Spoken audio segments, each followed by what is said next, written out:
Tax reform is one of President Trump's top priorities, and his team has been working closely with Republicans up on the Hill to bring it about.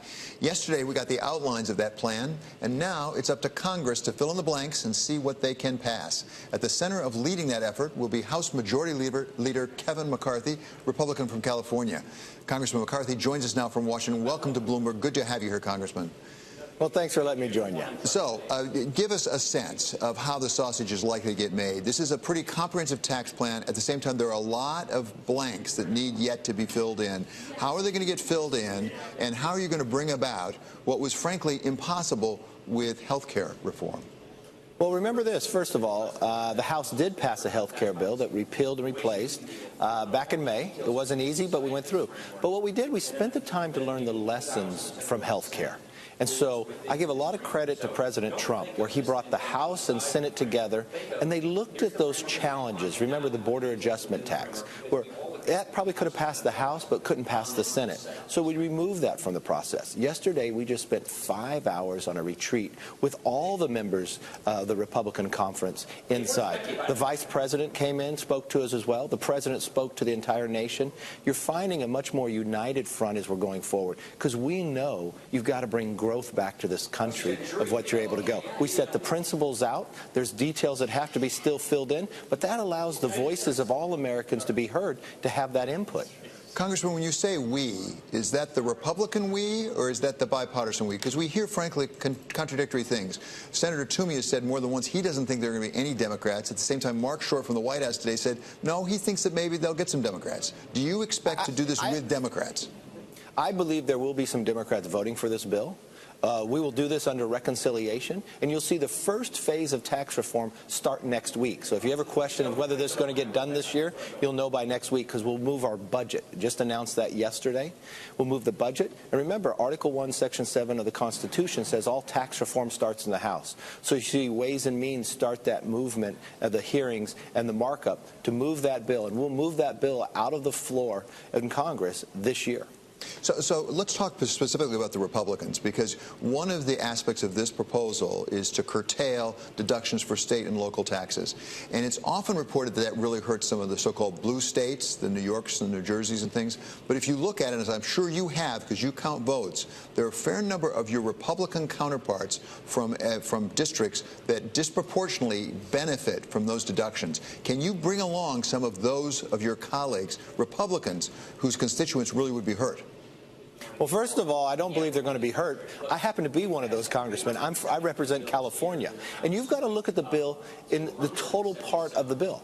It simplifies, it lowers, it makes it more competitive. So overall, there's a benefit. Now think about why the states of California, Illinois, and New York have higher taxes. Because they have a mismanaged government. They spend too much in California. They build a train to nowhere in the process. And what they do is they continue to raise their taxes where they have the highest tax rate. Why? Because they make the argument, the Democrats do, that they can just make you write it off by the federal income tax. Well, is it fair for one state to subsidize another? I think if you look at the total tax package, it actually benefits each American. Look at what we first do. Instead of the middle-income American only having tax-free the first $6,000, we double that to $12,000. A family goes to $24,000. Instead of spending days filling out the tax reform, they'll do it in minutes in a postcard. We have companies that are competitive around the world. Instead of being punished by this tax code that says you have to take that money and invest in other countries, you're going to bring it back to America.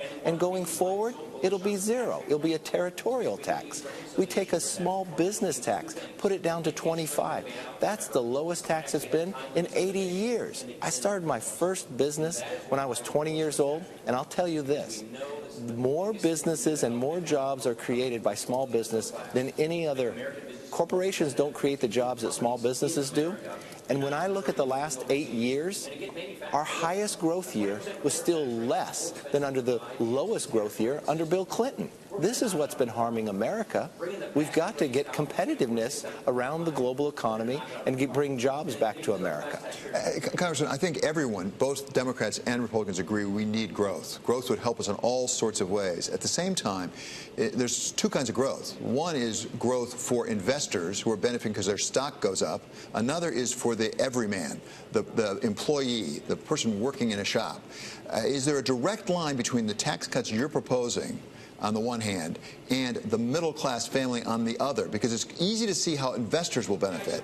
It's not quite as clear to see how every person will benefit. And what I want you to do, I want all the viewers to look at, because it really goes directly to the middle-income family. First of all, a family, you only get you can now get the first $24,000 tax-free.